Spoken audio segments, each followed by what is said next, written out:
Dear Stalin, you may have heard that I have taken the job of financing a moving picture which the Soviet director Sergei Eisenstein is making in Mexico. It is going to be extraordinary work and will be a revelation of the moving picture art. Well, if I could give you some backstory, I was at art school in London in the late 1950s, early 1960s, and completely by accident I saw his brilliant film Strike. And as you probably know, Strike, he was only 26 years old when he made that extraordinary film to make by somebody so young.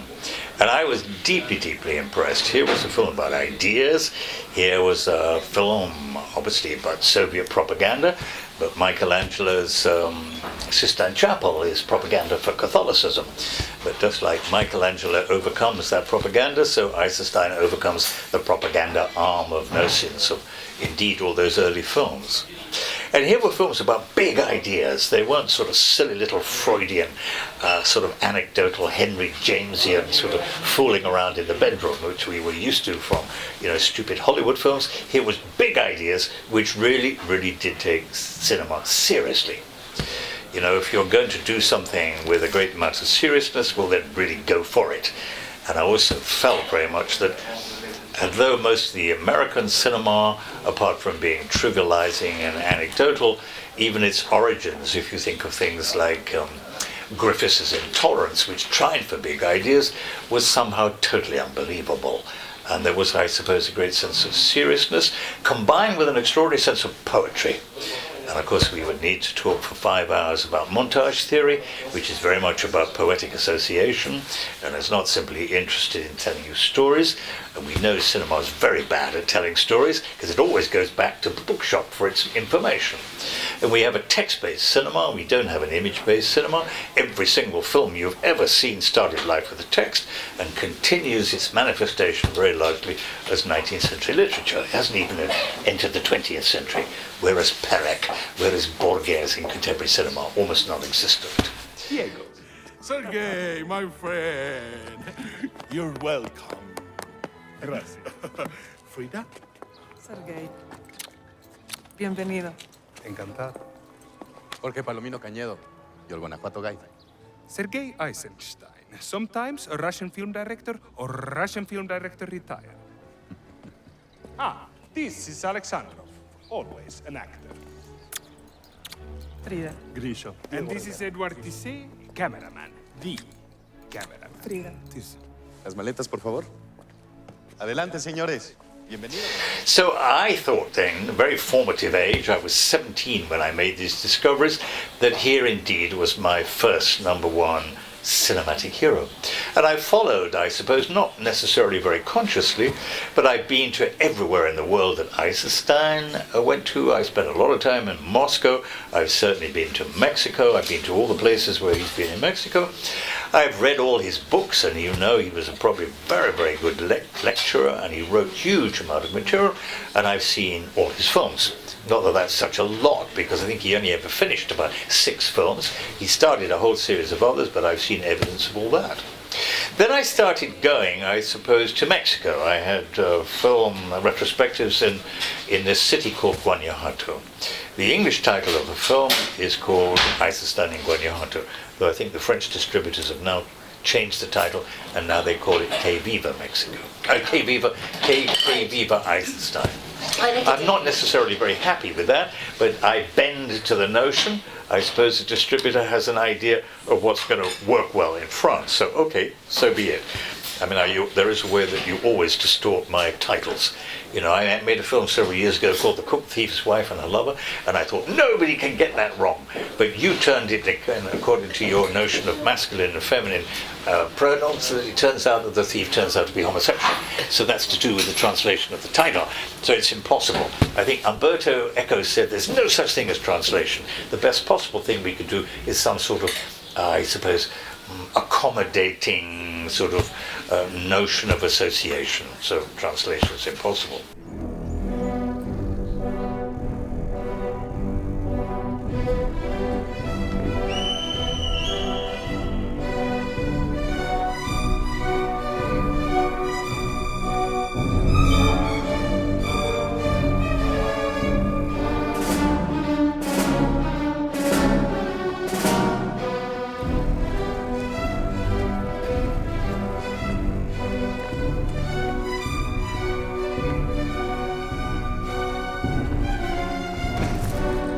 So here's my first cinema hero. And I grew very fond of this place called Guanajuato. It's an old silver mining town, mainly late 18th century. Extraordinarily beautiful. I went there in springtime, it was covered in flowers. I grew to have a lot of Mexican friends, despite Mexico's reputation as being a country for narcotics and violence. It's also the people are extremely warm, and I'm deeply fascinated by their cult of the dead, which I think all of us superficially know about, but when you go there you really feel it's very, very important. I've resisted the idea of making films about films. I always thought it was incestuous, but of course perhaps one of my favorite films is Fellini 8½, which is really a film about filmmaking, a brilliant film. And I've been spending a lot of time about my first love, which is essentially painting. And we've just made a series of films about Rembrandt. I made an opera about Vermeer. Then I made a film which I think was distributed here called Goltsis, about a Dutch printmaker. So I finally thought, well, okay, why not let's return this love, this homage to this great filmmaker. But I didn't want to make a hagiography. I was not going to go down on my knees and genuflect, however great this man was. I wanted to really suggest the fact that he was deeply, deeply human, very vulnerable, and he was a man that could be identified with the rest of humankind. And so, again, I didn't even want to make a film about Eisenstein in Russia. I think we're all different people when we leave our home country. And here was Eisenstein leaving Stalinist Russia with Stalin breathing down his neck. I'm always amazed that Eisenstein never ended up shot, poisoned, or in Siberia. Big, big surprise. But there seemed to be a peculiar relationship, sort of father-son relationship maybe between Stalin and Eisenstein. I had an idea that Stalin probably realized how great Eisenstein was. Didn't end up to be his favorite filmmaker. Ironically, his favorite filmmaker was Alexandrov, who in fact was Eisenstein's assistant. Stalin used to keep a favorite film of his called Volga, Volga, made by Alexandrov, and used to keep, you must remember, before the digital age, films of more than 2 hours long meant 12 very hefty canisters of heavy film. And he used to press this film on foreign visitors, including poor old Mr. Eisenhower, who had to take a copy back to New York. So against all this background, I thought, okay, let's put my enthusiasm for Guanajuato, my knowledge indeed that he'd had a correspondence with Pera Atasheva, who was his very faithful secretary in Moscow, and in correspondence he had told her all about his love affair with this man Palomino Canedo. So with this as a basis, we decided initially, I think, probably to make a documentary about Eisenstein's failure to make Que Viva Mexico. But I became too interested, I think, in being able to develop certain ideas which maybe wouldn't be possible in documentary terms, but I also believe there's no such thing as history, there's only historians, and most writers are liars, and the only history we really successfully read are good writers and not necessarily good historians. And we have the case of something like Ridley Scott's Gladiator, which is a complete myth all the way through. No Roman emperor ever died in the Colosseum. So I think it's part of the legitimacy that's allowed artists to be able to, as it were, fictionalize history or factionalize history, however you want to play it. So we had no money. I didn't have an actor. We had incredible problems finding the right actor, but I think we've chosen somebody who's pretty brilliant in the end. So much so that we're going to make 2 more films about Eisenstein. One where he goes to the very first film festival in the world, which happened in Switzerland, quite close to Lausanne, a place called La Saraz. And also probably we'll start shooting a second film in the trilogy, which is about Eisenstein in Hollywood. So you see, we're onto an industry now. I have my cast. I think we have the money. We certainly have the script. And we're preparing now for, I suppose, the locations. In modern-day Russia, death comes drunk in a crumpled dark grey suit with no underwear, because no one has money for Western underpants in Russia. He wears a second-hand, grubby white shirt with no collar and dirty cuffs. Death in Russia is a shabby meeting at life's end. Here, in Mexico, death comes bright-eyed and laughing, totally sober, beginning his greatest adventure, kissing the air. His head, his heart, and his cock held high. Sex and death. The 2 non-negotiables, Eros and talent. What happens here is, so the premise was an artistic failure, which turned into sexual fulfillment, I suppose. But what I find is every artist in your work, whether he's fictional or real, is always questioning the meaning or lack thereof, and there is usually the physical presence of the body, of the work, that it contributes, in fact, to express its lack of meaning and stuff. Here, besides a couple of mentions of the kilometers of reels that are somewhere, there's no mention of the work. It's completely brushed away, as well as the question. Well, I've always taken that as a given. I suppose rather arrogantly I presume that everybody in the world knows who Eisenstein is. But of course I find that not to be the case. Like inside the film we play the anecdote about the Rotterdam journalists who go meeting the plane but realise it's a terrible mistake because they really want to see Einstein and not Eisenstein. But there is a way, I suppose, you can put your finger on the internet and you can see all these films. They're all, at the touch of a button you can do all that. I take issue with you saying there is a lot about his filmmaking. Not only do we see him in the desert filming with his compatriots, there's always a way we're introduced, his cameraman, these people are apparent, but of course the emphasis is really somewhere else. And that emphasis, I think, is on, I suppose we could say, Eisenstein's major interest, which is Eros and Thanatos.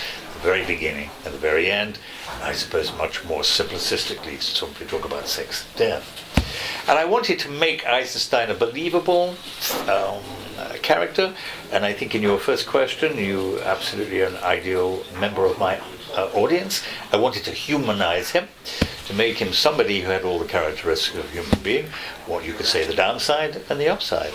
And of course, he was always very interested in where his sexual orientation was. And I think, as I suggested before, that when we are away from home, we're a different person. And we're away, in Eisenstein's case, away from dialectical materialism and Stalin breathing down his neck. So he opened up all sorts of freedoms and began to search for the center of perhaps of his own particular sexuality. And he fell in love. It was a very carnal affair as well, but certainly it's a love affair. Simply for 10 days, very, very short, enormous amounts of pressure to get him back out of Mexico from all over the place. So I think we've made, I would like to think, a jubilation. It's a very highly paced, entertaining film, I think. But again, I think it's highly instructional as well. And also, I think one of the great tragedies why Que Viva Mexico was never finished is Eisenstein's particular cinematic genius as a film editor, and he was never allowed to edit his film. So in a homage, in a sense, we've made a highly, highly edited film, which is very, very self-consciously edited, but not necessarily edited in the celluloid cinema he knew, but a cinema now which is digital, where we have enormous freedoms, and I think where the editor absolutely is the gatekeeping hero of contemporary cinema. So in a sense, it is a self-reflexive, I suppose, homage to a very, very brilliant filmmaker. Mm-hmm. It says something about you as well, because it's sort of divested of the anguish that it was. In fact, you talk about the Eros and the Thanatos. Here, the Eros is more joyfully outstages somehow the Thanatos, and because of Mexico, maybe the Thanatos itself is funny. The mask, they almost look like sex dolls, and it's a mask. It shows itself, so it's divested of the anguish. It's almost free also from all the green away elements, all the people in the stage, all the. Yeah, but it's full of tableau vivant, and it's still playing with list making. I'm a great list maker. The whole film is full of lists. It is. And the notion of symmetry. A long time my vocabulary is to do with a wide shot, figures in a landscape, and notions of symmetry. The sacra conversazione, which is a characteristic of Renaissance painting, and certainly to a certain extent Dutch painting. And what you probably noticed, or maybe you didn't, the whole film is symmetrical. So it's symmetrical in time. It begins and it ends the same way. Vomiting, flies, banging car doors is all reversed. And just to prove that the film is totally, totally symmetrical, it's almost like an American club sandwich. You can see the layering. Right in the middle, the very center of the film, is a red flag pushed up the anus of our hero. Yes, exactly. It's true. It's difficult to forget this. In fact, that may be why, in my memory, it brushes off everything else, because I see this center stage and this pedestal when the work of art that is produced there is the And also it central makes scene. the comment, you know, that most films are copies of other films, and there are hundreds of quotations. As a French person, you probably recognize the Truffaut quotations with the drinking. You probably recognize Renoir jumping on the bag. I love the Last Tango in Paris olive oil. That's right, and the suggestion again of Last Year in Marienbad with René playing with the forks. And there are references to Raging Bull talking to his prick, and there are references to Fellini. You know, no filmmaker becomes a filmmaker by looking at the high street. Filmmakers become filmmakers because they look at films. And that's true about painting, and it's true about all the other art forms. And cinema is the most artificial medium you can think of, and all of us want to belong to the big club. We all want to make a reference to what came before, and what we've seen, and how we use it, and how it becomes part of our quoted vocabulary. They say every time an Englishman opens his mouth, he quotes Shakespeare without even knowing it. Every time a filmmaker makes a film, it's full of quotations. Most of the time, they don't even realize they're doing it, because it's part of the grammar and syntax of vocabulary that we are all excited about. So this is a very, very self-conscious film, very self-reflexive, and I think that's been a characteristic of all my cinema, but maybe now, because people actually feel the plot, for example, if there is a plot, is somehow incredibly understandable, but often people have a great difficulty with the complexities of my movie making, like I think the last one that was distributed here in Paris was Goltzius, which is a very, very complicated structure. But in fact, which sort of brings us back to the beginning. So you could be seen as a sort of sometimes Nietzschean figure somehow, but the way you pay homage to is full of joy. It's full of amusement. It's so playful. This is what I really liked, and I was thinking during the whole movie about this Oscar Wilde quote: "Life is too important to be taken seriously," and that could be replaced by cinema, and that's what I felt, and what I felt was necessary, because I have been thinking all this year and all this past time that this was a message that was really important to convey, and maybe that cinema is not dead. I'm trying to formulate two questions in one here. So what do you think about that? Is it something that you also wanted to convey, this joy of cinema, maybe in order for it to be perpetuated? Well, I still stand by the fact that I believe cinema is dead, especially when Variety, the big Hollywood scandal sheet, says that only 5% of people look at films in cinemas anymore. 95% of us all look at cinema on videos with very small audiences, probably our nearest and dearest, and the idea of being a public entertainment is disappearing, despite the fact that Jurassic, whatever it's called, has just scored huge amounts of money and box office success. But these are becoming very rare now. So the idea that, you know, my parents would have gone to the cinema 3 times a week in the 1950s, that's gone, that's disappeared. I would also argue, and this is much more, I suppose, elitist and related to my subjectivity, that cinema is dying from within because of the way it's constructed. Like we have a text-based cinema. We should not have a text-based cinema. Every single film you've ever seen started life as a text. Cinema knows it's very poor in its material, because it always goes back to the bookshop for its raw material. That shouldn't be like that. We should have an image-based cinema which is related to a particular cinematic vocabulary. And is it not true that all our film festival prizes now have become like Amnesty International? There's a way that all the deprived people, all the people who have unfortunate circumstances are somehow making films not about cinema, but they're using cinema as a means to an end rather than cinema. I'm a great, of course, devotee, and I'm probably the same age of all those amazing filmmakers here in this capital city of France. The beginnings of the Nouvelle Vague were really beginning to make cinema. And it all seems to have disappeared again. We've all gone back to making bedtime stories for adults, which is very boring. Well, I'm not sure what else he wrote in that letter, but he must have provoked Stalin somehow, because this is what he telegrammed back to your husband. Eisenstein loses his comrade confidence in Soviet Union. Stop. He is thought to be a deserter who broke off with his own country. Stop. I'm afraid that people here would have no interest in him. Stop. I'm very sorry, but all assert it is the fact. Stop. My regards, Stalin. How did you get a hold of a private telegram from Stalin to my husband? Well, from those very people who apparently have no interest in me, so who's lying? one thing I want to say, because about cinema and now, you make great use in this film of the digital means, and the camera has never been so dancing. It's really dancing around. It's agile. And do you have fun? Did you have fun with that? Do you miss, though, the texture of film, maybe celluloid? Do you miss it sometimes? Never. I think we've made our last 6 feature films essentially as television on tape. That thing there. And I think, 3 cheers for the death of celluloid cinema. There was a way that cinema architecture and the actual technology was holding cinema back. And now we have all the freedoms of Picasso, if you like. Don't necessarily have his talent, but we have the technology. And Microsoft, invents a new invention for me every afternoon. And I think we are obliged to use that. Medium is the message. The actual media of the technology creates its art form. This has been true about the last 800 years of painting. Introduced oil painting, for example, and threw away fresco. Suddenly, painting developed a new phenomenology. The invention of photography was the greatest gift to painting, because suddenly it allowed painting to do what it really does best. Painting was not an archive activity. It was not just simply illustrating ancient texts of the Bible like it had been doing ever since Monet. There's a book of Monet I see on the page over there, 1861, image of Westminster Hall over sunset, very first painting that didn't actually simply illustrate the notions of text. We got finally a rid of figuration in painting. 3 cheers introduced us to the greatest century that painting's ever known, which is the 20th century. Huge amounts of experimentation and painting really being painting. Now we have to allow cinema to become cinema. It hasn't got there yet. It is still basically illustrated text. We need to find, and I hope the digital revolution will do this for us, finally for cinema to begin.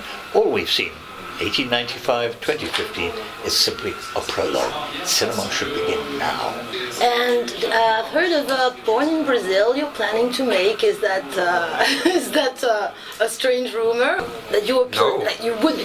Now, isn't it amazing how I these mean, things isn't go it? round Wasn't and round? It was in the same information with Death in Venice, a remake. We're going to remake that. Well, it's really, if you were jump over Visconti and go all the way back to Thomas Mann. I think 3 reasons. The English are passionately in love with Venice. Shelley, Byron, Keats, Ruskin. And I think every English filmmaker wants to make a film in Venice. Point number 1. Second, I am deeply fascinated by the use of music. You remember Visconti used Mahler. I'm a great devotee of Vivaldi. Vivaldi is a Venetian composer. We should put it all in right place. And I think, although it might be my producer's idea to suggest we're remaking the film, but the film basically is about a beautiful boy on the beach. I have written a script about what happens to that beautiful boy on the beach 40 years later. But since Thomas Mann and certainly Visconti were pederasts, they could not afford to be, as it were, really moving and pushing to what was the center of their interest. I think in 2015, although the subject is so highly, highly delicate, I think I will try and create a situation, although it'll all be done in flashback, that the boy in fact was seduced. And I don't know about you, but certainly me, and I think most people I know, always remember their first sexual experiences are fantastically important and imprint your notion of sexuality ever afterwards. So it has an equivocal relationship in terms of this seduction. It's associated essentially with a bassoon player playing a magnificent Vivaldi bassoon concerto, and that becomes the key to understanding this boy, this beautiful boy on the beach, 40 years later, when he becomes a sexual blackmailer. Interesting. Last question, perhaps another rumor, a film about Bosch. Bosch, that's true, and we're going to make it in Argentina because of the Spanish architecture and because of the Spanish judges. Because next year 2016, sees the celebration of Bosch's death. He died in, He died in 1516. So it's planned. So there are going to be huge exhibitions of Bosch around the world. We were going to make an opera with Philip Glass, but unfortunately Philip Glass is so busy, it doesn't look like that's going to happen now. But we're certainly going to make a feature film about Bosch. Right. Do you want to play a game where I always win? Well, I don't know, but what does winning mean? People say to me, I suppose apropos your question, what do you think you have been successful with? I don't know, it's very difficult to be able to measure that. It's all relevant. But I think the success is the ability to continue as a filmmaker. I'm not a very good film spectator. I don't like cinema very much, but I do thoroughly enjoy making the films. And we've made a film now every 18 months for 35 years. So that, I think, is the measure of the enjoyment and the success about the whole business of how exciting cinema can be. Yeah, I was trying to dare you into playing the last year in Marienbad game because I really always win at this game. I always do. And then the person says, "But it's not a game if you always win." I said, oh, I could lose. Yeah, but I but always you win. play it, don't you? I mean, it's like I'm playing a Yeah. game with you now. You know, we're all playing the game of cinema, yes? Yeah. Cinema's not really very serious, is it? So the best way to organize ourselves and propagandize ourselves is to all enjoy an adult game. Absolutely, and I'm very sorry about what the French did to the title because in fact, they didn't deform it; they reformed it. I liked the fact that it was unpronounceable. Well, you remember Philip Glass once made a film with Reggio called Koyaanisqatsi, which nobody could pronounce, but everybody can pronounce now. So I'm quite convinced Eisenstein in Guanajuato will become eminently translatable and understandable. Absolutely. Well, thank you very much. My pleasure.